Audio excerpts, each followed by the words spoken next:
Hey everyone, on Les Stroud's Wild Harvest, I do get the opportunity to show you some tips and some techniques for gathering wild edibles. This is not the be-all and end-all for what you need to know to gather from the wilderness or do local foraging. There are risks associated, including getting bitten by mosquitoes. The only way to do this properly is to read your books, go online, but most importantly is to seek out a local expert. You will find someone in your area, I guarantee, that is passionate about wild edible plants, and let them show you the way to enjoying and partaking of the wild harvest.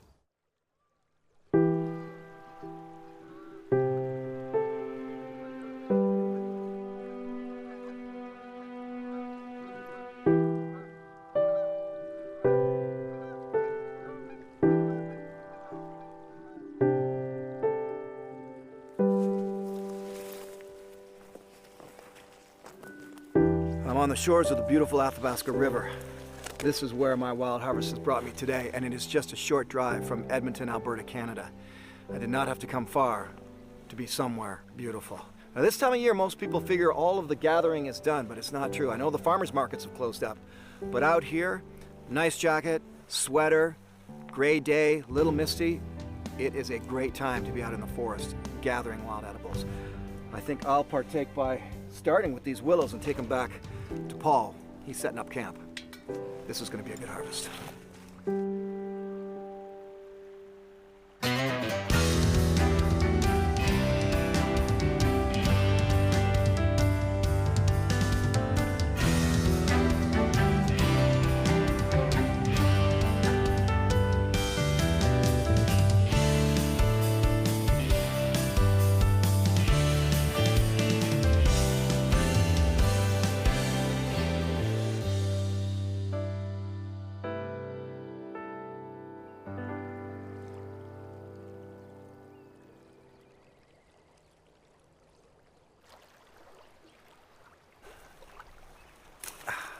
As always, for harvesting, you've got to do it ethically. For me, it's like pick one, leave one, pick one, leave one. And there's a lot of willow here. I generally pick willow to make tea out of it. It's actually really good if you have a headache. And my advice or my suggestion will be to use it for smoking and getting a nice smoky flavor into the food. He may want to do something else with it, or he may not want to use it at all, and if he doesn't want to use it, I'll make some tea. Go down to the base, keeping the left hand up, and just a nice slice down into the plant, and it comes off smoothly. Now, if I were to take this same and try to cut like this, try to cut straight into it, it's a lot harder, and you're a lot more open to having a bad accident. So, again, nice slice, hot knife through butter.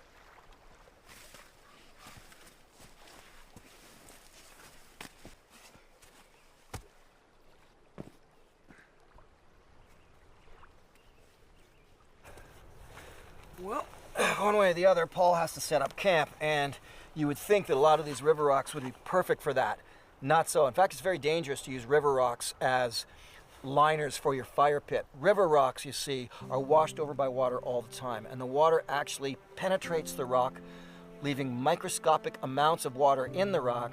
You put that rock in your fire pit, the water expands and the rock explodes potentially in your face. I've seen this happen. We're not going to be using river rocks to make our fire pit today.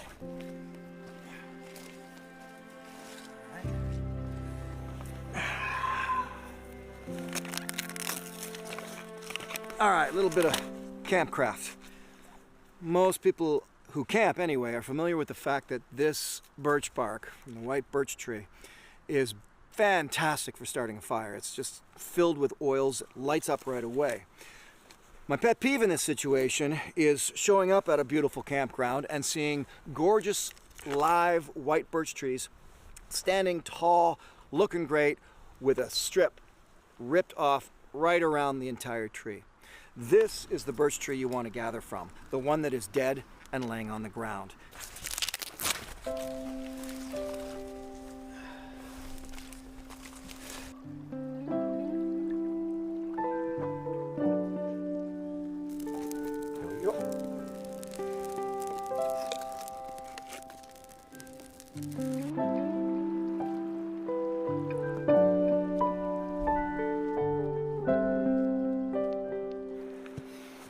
don't want you to get the wrong idea about gathering wild edibles. I am a huge fan of finding wonderful plants right in the middle of cities.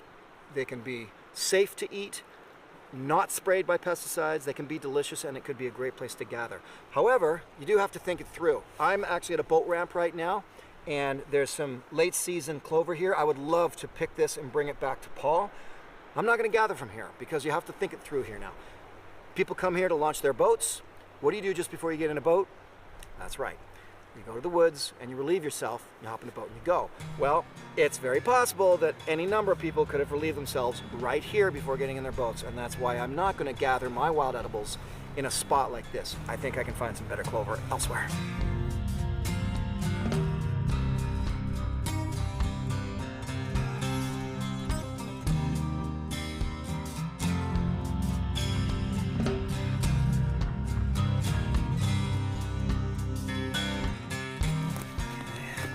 Here.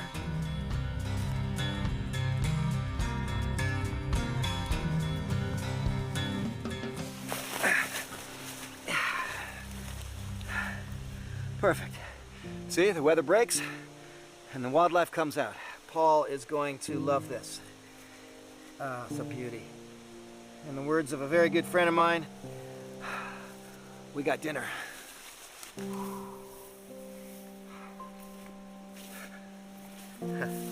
Well, you know what goes really well with grouse? Rosehip. And this is a beautiful bush of rosehip. What I like about this season is some of the hips themselves will be hard and can be used one way, and some of the hips will be soft. And when they're soft, you can eat them right away. Oh yeah. Grouse and rosehips. Let's see if Paul can deal with that.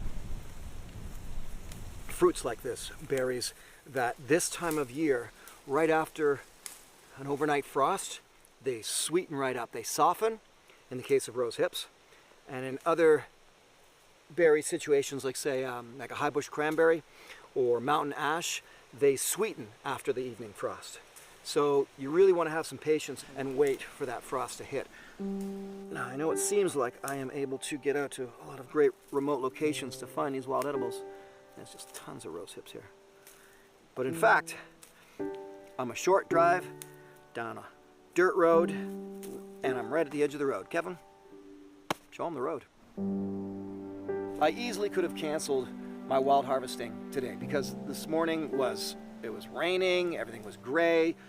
I knew that I would come out here and I'd be having to wear my jackets and I would get wet and it would be muddy, but I went for it anyway because I know that the forest is beautiful no matter what the weather is. You know the only difference between whether or not you're comfortable in the wilderness or not? Good clothing. That's it. Good, sound clothing, and you can come out in the wilderness and enjoy all of its nuances. It's a great place to be no matter what the weather.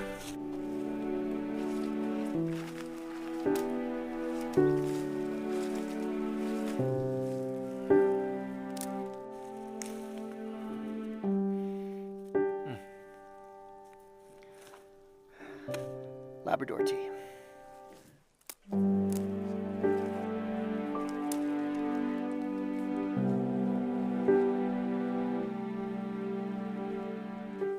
I've never been to this location before. The forest is completely new to me, but it is familiar at the same time.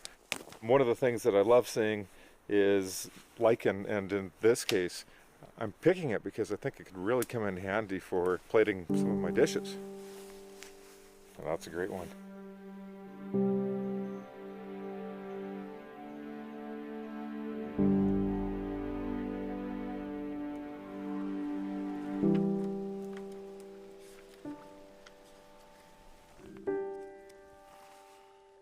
There are as many ways to pluck a bird as there are opinions. And then the other opinion is when to pluck the bird. I have friends that will say, you've got to pluck the bird immediately, as soon as you get it. Oh, it's much easier. And other people will say, no, let it sit overnight. It's much easier. So you have to figure it out for yourself. Grouse are the most difficult bird to pluck. If you just go in and start ripping out feathers, you just rip the skin off. So I want to save the skin Here's the thing about processing your own wild harvests just out in nature. It's incredibly calming. I mean, I'm forced to sit here for what's going to take me about maybe half an hour if I'm nice and calm, and just breathing in the air, looking out at the river, watching my partner get his cookery all set up, and it's incredibly relaxing. It's just calming to the spirit. So I'm adding some charcoal to this fire. I want to make sure that I have even heat. It's a little bit windy today. The charcoal is definitely going to burn for a while, and the flavor's not bad either. Okay, quick little morning grab here for Chef Paul. I do like to grab the red clover whenever I want it for a meal. First thing in the day, in the morning. Clover is a plant just rich in vitamins. While Paul continues to set up the camp, I've got one other little ingredient I want to have available for him. This little guy will do.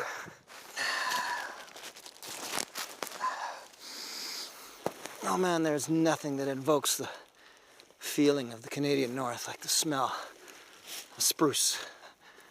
This should be perfect for him. And away we go.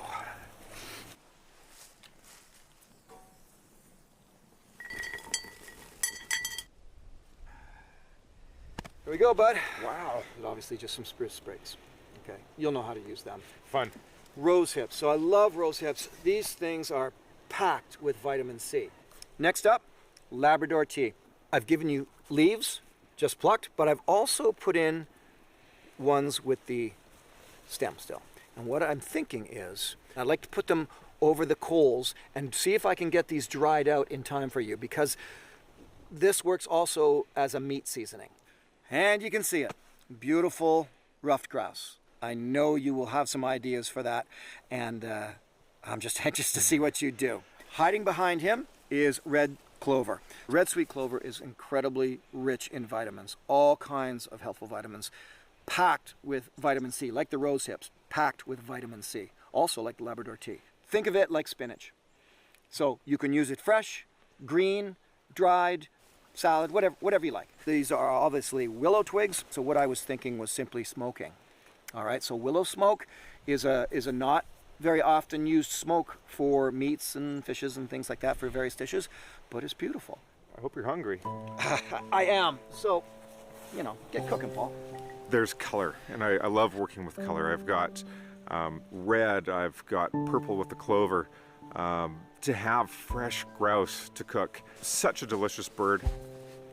I've never tasted fresh clover flowers before. They're sweet. I think it would go great in a salad. I think it would go great to finish an entree.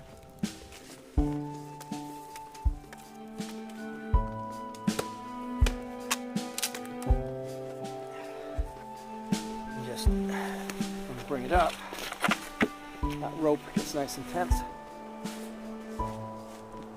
How's that? Love it. One thing about being outdoors on a chilly day is working with things like honey becomes a little bit more complicated. A little bit of cider vinegar. What I'm making is a warm vinaigrette. It's a cold day. I think something warm, you know, heavy. So it's, in essence, a warm potato salad. A little bit of canola oil, 1 part acid, 2 parts oil. It's kind of like the magic balance. I always taste it and balance it out. I think this time it needs a little bit more acid, which means more vinegar. Salt.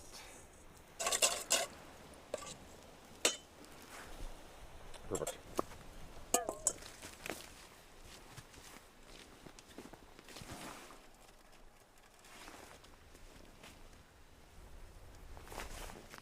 The forecast was for frost, and this is the final harvest for me of my garden this season. So I'm super excited to be able to share that with Les today as well. Time for the potatoes. Hey Les! It's really been the story of 2 seasons. You're catching the tail end of the growing season as far as gardens and that sort of thing. We've had frost warnings issued all over Alberta. And we have little droplets, little pieces of snow coming down now. Yeah, I've got a warm potato salad. I've got a warm honey vinaigrette that I'm going to top dress that with. And then the other ingredients actually are the last of my garden at the restaurant. Okay, perfect.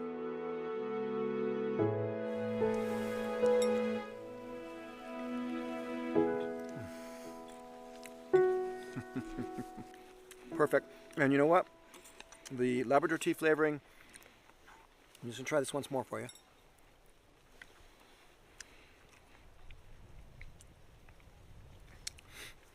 It's there. It's there, but not quite there, Paul. I'm going to be honest on this one. I've got bits of it. It's there, but it's very, very subtle. I think next time I'll use a little bit more. A little more? Yeah. Notwithstanding all of that, my friend, it's still just freakishly delicious. I was not planning on making any tea today, but it's cold. So, willow tea. He doesn't need all of this. Now it's time to get this bird cooking over the fire. Today what's really fun is I've got a tripod set up, so I'm going to hang the bird and swing it around the fire and let it cook that way. Some onion flowers. A couple of those rose hips and some clover. Have to season the outside. I've got this beautiful Labrador tea that Les is dried up. Of course, a little bit of salt.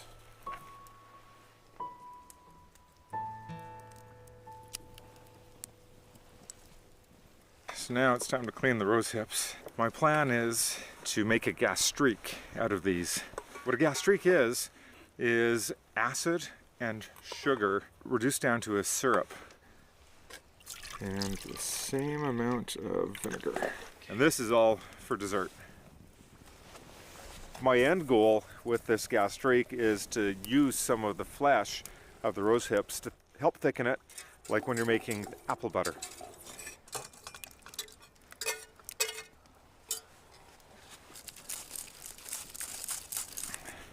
That's perfect. I'm harvesting the pulp, which is exactly what I want. Just because of the weather, I thought maybe it was the right opportunity to capture a finishing smoke. Now I'm working on a sauce to go with the grouse. In this case, I'm thinking of a green peppercorn sauce. A sauce can be pretty easy to prep in the field, as long as you bring some ingredients with you. In this case, I am starting with a beautiful veal jus that I did ahead of time. And now it's just a matter of finishing the sauce and allowing it to reduce. Old-fashioned flambe.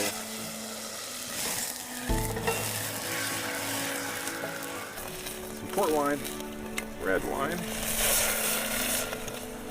some veal jus, cream to finish.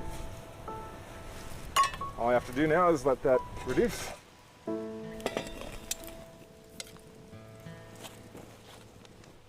This is exciting. Right now I've got the grilled veg in a bowl with butter, and now I'm going to introduce Les's dried Labrador tea seasoning. Oh, look at that. Beautiful.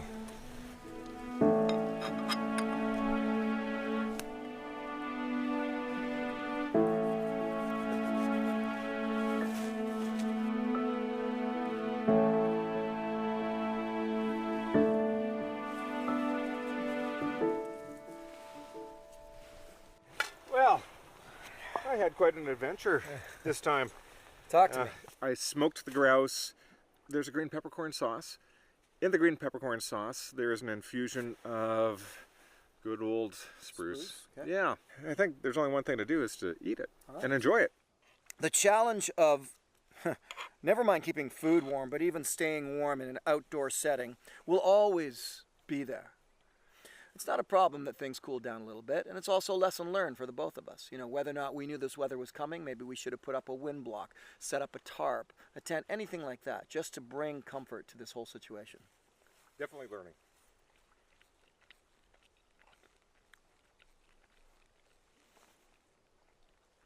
Wow. Well, it doesn't matter. Yes, It's cooled down a little because we've got, you know, a cold temperature day, but it doesn't matter, Paul. It's delicious. What I want to know, how can you taste it? Can you taste the smoke? Whatever flavor I'm picking up off of the skin, it's definitely, there are subtleties there that are not just because of charring and you know, the fire. There's definitely subtle flavors flowing through that. So happy to hand that over to the Willow Smoke.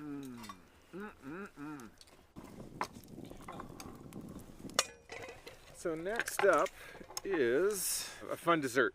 I'm doing a play on a classic Austrian dessert. I think it's pronounced KAIZERSHMARN. Traditionally, it would be served with preserved fruit. In this case, I've made a GASTRIQUE out of the rose hips, and that's going to be my fruit flavor profile for this.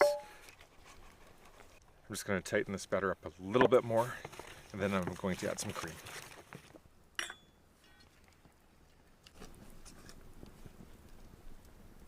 I'm going to let it stand for a couple of minutes, and I'm going to get the pan ready.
I've got some blue cheese, some Canadian blue cheese, that I'm going to introduce to this dessert.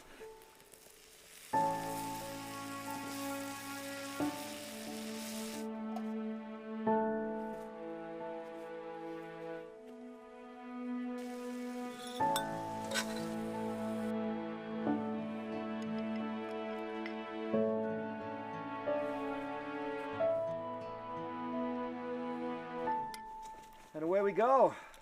All right, there you go. I've got one more move to Okay. that dish before it's ready. This bench is unreal. Thank you. No, no worries.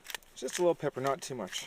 Okay. What you will see is like a very thick crepe with a rose hip and Labrador tea GASTRIQUE. A little bit of blue cheese because I thought it'd be fun to introduce blue cheese into a dessert. And the whole thing's been caramelized with sugar and butter. Okay. Okay. Oh, terrific. So it's a combination cheese dessert court. All right. Well, hang on. Before we have a taste, a little bit of a cheers to our last part of the day. Cheers. Some nice willow tea. That's delicious. It is good. Man, that's really good. All right. Here we go.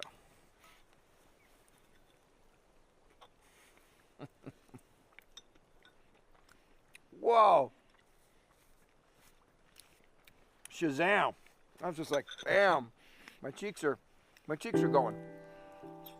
Wow, that's good. You see, this is the essence of why Paul and I are out here. You take two skill sets, gathering wild edibles, that's mine, and culinary experience, it's Paul. Combine them, but it doesn't stop there. What has to happen next is you have to notch it up a bit. Just constantly notch it up to the next level. If you listen to a motivational speaker, they're going to say, commitment to excellence. Well, yeah, why not? And if you want to notch it up, you've got to create a challenge. And once you get out in nature, once you get out in the wilderness, I mean, it's always going to be a challenge, one way or the other. And that challenge is your ticket to the wild harvest.